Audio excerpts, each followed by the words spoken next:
Shalom. Tema firman Tuhan hari ini adalah mengasihi Tuhan dengan benar, yang akan kita ambil dari Markus pasal yang ke-14 ayat yang ke-10 sampai dengan ayat yang ke-11. Saudara, bagaimanakah sikap seseorang yang mengasihi? Tentu kalau kita mengasihi seseorang, maka kasih tersebut akan terekspresi dalam perbuatan kita. Setiap manusia yang ada di dalam dunia ini tidak bisa lepas dari kesulitan, tantangan, dan penderitaan, karena hal-hal tersebut merupakan bagian yang tak terpisahkan dari kehidupan manusia. Saat kita mengalami kesulitan dan penderitaan, maka kasih kita terhadap seseorang sebenarnya sedang diuji. Kasih bukan dibuktikan dengan perkataan saja, tetapi juga harus dengan perbuatan.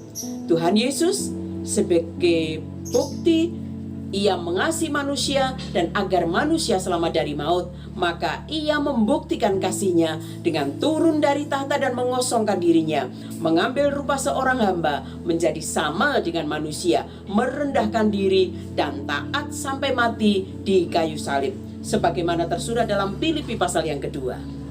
Pertanyaannya, apakah kita mengasihi Tuhan Yesus? Bagaimana kita mengekspresikan kasih itu kepada Tuhan? Hari ini kita akan mengambil pelajaran dari kisah kehidupan Yudas Iskariot. Yudas terkenal karena kisah pengkhianatannya. Yudas Iskariot adalah salah satu dari 12 murid Yesus. Arti nama Yudas sendiri yaitu sembahlah Tuhan. Sedangkan Iskariot artinya pembunuh. Arti nama yang bertolak belakang. Nats kita hari ini dalam Markus pasal yang 14 ayat 10 sampai dengan ayat yang ke-11. Ayat yang ke-10. Lalu pergilah Yudas Iskariot, salah seorang dari ke-12 murid itu, kepada imam-imam kepala dengan maksud untuk menyerahkan Yesus kepada mereka. Ayat yang ke-11. Mereka sangat gembira waktu mendengarkannya, dan mereka berjanji akan memberikan uang kepadanya. Kemudian ia mencari kesempatan yang baik untuk menyerahkan Yesus. Markus menempatkan kisah pengurapan di Betania dalam pasal yang ke-14 ayat 3 sampai dengan ayat yang ke-9 dengan kisah pengkhianatan Yudas. Dan kisah ini ditulis secara berdampingan. Sangat ironis, setelah ada ekspresi kasih yang ditunjukkan kepada Tuhan Yesus diserahkan justru oleh muridnya sendiri. Bukankah seharusnya Yudas yang telah bersama-sama dengan Yesus dan melihat karya Allah memiliki relasi yang dekat dengan Tuhan dan menjadi pendukung setia dari Tuhan Yesus? Mari kita lihat apa yang mendorong Yudas mengkhianati dan menjual Tuhan Yesus. Yang pertama, ketamakan atau mencari keuntungan bagi dirinya sendiri.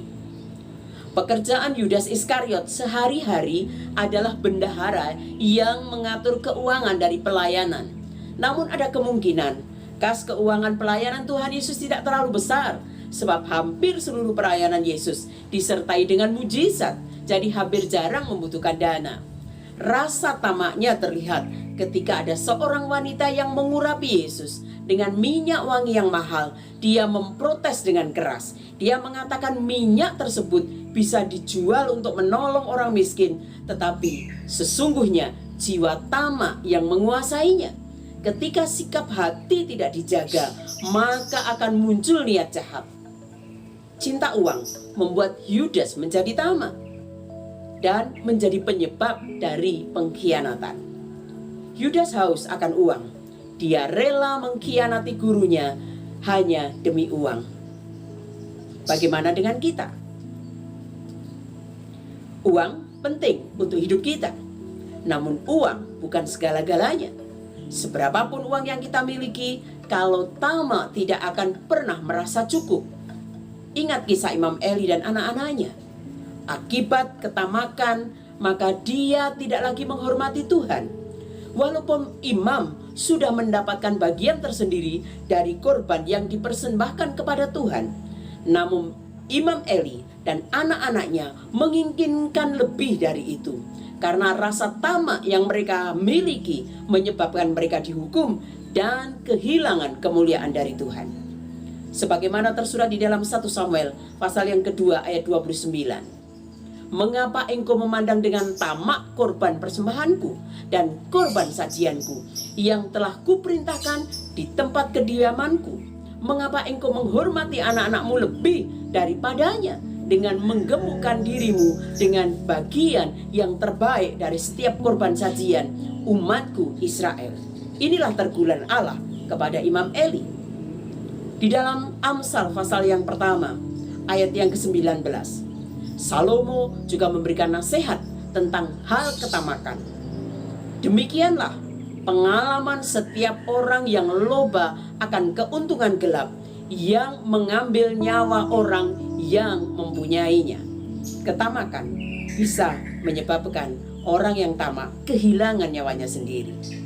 Yang kedua, Yudas adalah orang yang licik. Yudas tahu betul bahwa imam-imam kepala membenci Yesus. Namun ia justru mengambil kesempatan itu dengan menjumpai para imam untuk menyerahkan gurunya, sebagaimana yang tersurat dalam ayat yang ke-10 tadi.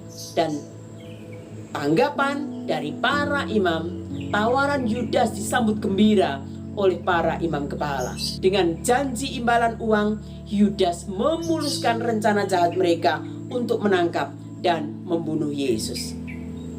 Bagaimana dengan kita? Mari kita memiliki hati yang tulus dalam mengasihi dan hidup berpegang kepada kebenaran di dalam kasih. Paulus mengingatkan kita agar kita hidup berpegang kepada kebenaran di dalam kasih dan bukan dalam kelicikan. Efesus pasal yang keempat ayat 14-15 mengatakan demikian. Dengan demikian, kita bukan lagi anak-anak yang diombang-ambingkan oleh ombak yang dibawa ke sana kemari, oleh berbagai angin pengajaran, oleh tipu daya manusia, oleh kecerdikan dari penipuan yang licik. Tetapi dengan teguh berpegang kepada kebenaran di dalam kasih, kita bertumbuh di dalam segala hal ke arah Dia, Kristus yang adalah kepala. Yang ketiga, Yudas membiarkan iblis mempengaruhi dirinya. Sebelum makan malam, di dalam Lukas pasal yang ke-22, ayat yang ke-3 sampai yang ke-4, disebutkan bahwa iblis mempengaruhi pikiran dan perasaan yang timbul dalam hati Yudas untuk melakukan yang tidak diperkenan Tuhan. Sementara Petrus menasihatkan kita agar selalu waspada dan tidak membiarkan iblis mempengaruhi kita. 1 Petrus pasal yang ke-5 ayat yang ke-8 mengatakan, waspadalah dan berjaga-jagalah, lawan musuh iblis berjalan keliling sama seperti singa, mengaum-ngaum dan mencari orang yang dapat ditelannya. Lebih jelas, Paulus menasihatkan agar umat Tuhan selalu menggunakan seluruh perlengkapan senjata Allah agar dapat melawan tipu daya iblis. Efesus pasal yang ke-6 ayat 11. Kenakanlah seluruh perlengkapan senjata Allah supaya kamu dapat bertahan melawan tipu muslihat iblis. Kisah menjual Yesus tidak hanya terjadi pada masa lalu. Pada masa kini pun tidak sedikit orang percaya yang mengaku dengan mulut bahwa Yesus adalah juru selamat juga melakukan pengkhianatan kepada Tuhan Yesus. Ada yang menjual Yesus demi jabatan, karier, pangkat, jodoh, kelancaran usaha, dan masih banyak alasan lainnya. Seperti Yudas yang menganggap bahwa uang lebih berharga dari Tuhan Yesus dan tega mengorbankan gurunya sendiri. Yudas masa kini juga menghalalkan segala cara, mengorbankan iman dan orang lain untuk memperoleh keuntungan pribadi. Bagaimana dengan kita? Mari kita mengenakan seluruh perlengkapan senjata Allah, senantiasa berjaga-jaga agar tidak terperdaya tipu muslihat iblis. Menyadari bahwa segala sesuatu yang ada di dunia ini adalah sementara, sehingga Tuhan Yesus adalah prioritas utama dalam hidup kita. Apa yang harus kita lakukan? agar kita tidak menjual Yesus, tetapi mengasihi Tuhan Yesus. Yang pertama, bertumbuh dalam pengenalan akan Yesus. Dalam nats yang kita baca, mengatakan bahwa Yudas adalah salah satu murid Yesus dalam ayat yang ke-10. Yudas adalah seorang murid yang dipilih oleh Tuhan Yesus sendiri, yang sudah diberi tanggung jawab pelayanan, dan yang sudah melalui berbagai pengajaran daripada Tuhan Yesus.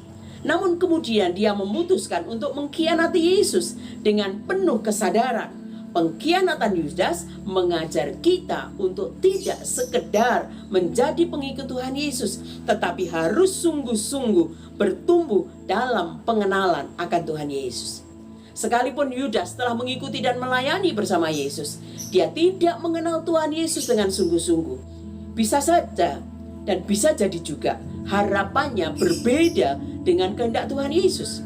Yudas mungkin termasuk orang yang mengharapkan pemulihan kerajaan Israel, sebagaimana dalam Kisah Para Rasul pasal yang pertama ayat 6b. Murid-murid dan termasuk Yudas berpikir Yesus akan mewujudkan kerajaan Israel secara politis. Tuhan Yesus mewujudkan kerajaan Allah bukan secara politis, ekonomi dan sosial, namun secara rohani. Yudas lamban dalam mengerti apa yang Tuhan Yesus ajarkan, meskipun Tuhan Yesus telah menyatakan kemesiasannya melalui mujizat-mujizat kepada hidupnya.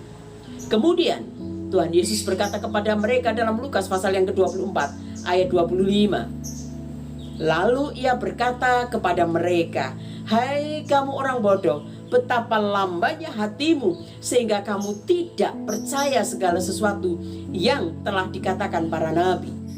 Bagaimana dengan kita? Ketika kita mengasihi seseorang, seharusnya kita telah mengenal orang itu. Bagaimana kita bisa mengasihi Tuhan Yesus bila tidak memiliki pengenalan akan Tuhan Yesus? Menjadi pengikut Yesus tanpa mengenal Tuhan Yesus dengan benar akan membuat kita mudah goyah dan tergoda akan tawaran dunia. Yang kedua, mencintai Yesus dengan sungguh-sungguh. Kecintaan Yudas terhadap uang dan harapannya yang berbeda dengan kehendak Yesus mengalahkan kecintaannya kepada gurunya dan membutakan hati nuraninya. Yudas dipercaya sebagai bendahara dan membagi uang untuk orang miskin.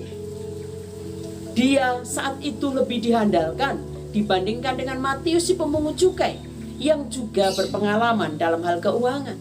Tetapi Yudas tidak memposisikan dirinya sebagai orang kepercayaan. Dia malah dengan kesadaran mengkhianati Tuhan Yesus. Kisah pengurapan di Betania dalam perjamuan malam berdampingan dengan Yudas menjual Yesus. Kisah pengkhianatan berdampingan dengan ekspresi kasih yang dikisahkan di dalam kitab Markus ini. Yudas dengan keinginan sendiri menyerahkan Tuhan Yesus. Tuhan Yesus sudah memperingatkan.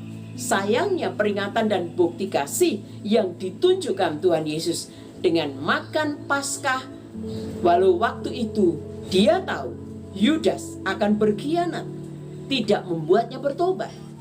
Kekerasan hati membuat dia buta dan tidak peka terhadap suara Tuhan.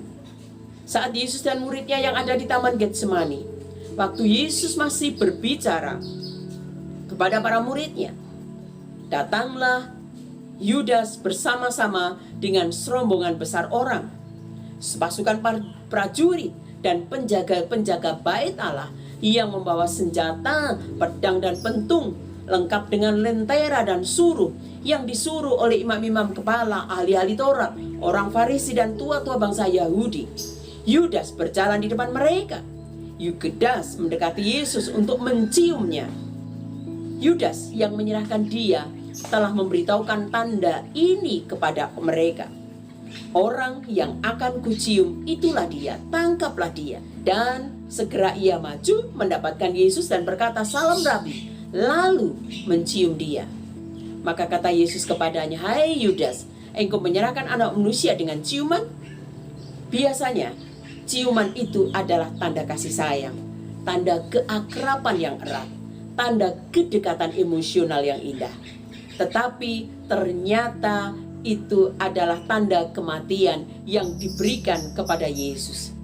Ciuman Yudas, ciuman yang membawa kepada kematian. Markus pasal 14 ayat yang ke-44. Pada saat semua murid yang lain berusaha dengan sangat untuk berdoa dan menemani guru mereka bergumul dalam pergumulan yang dahsyat sebagai tanda kasih mereka, Yudas mencium sebagai tanda pengkhianatan. Bagaimana dengan kita?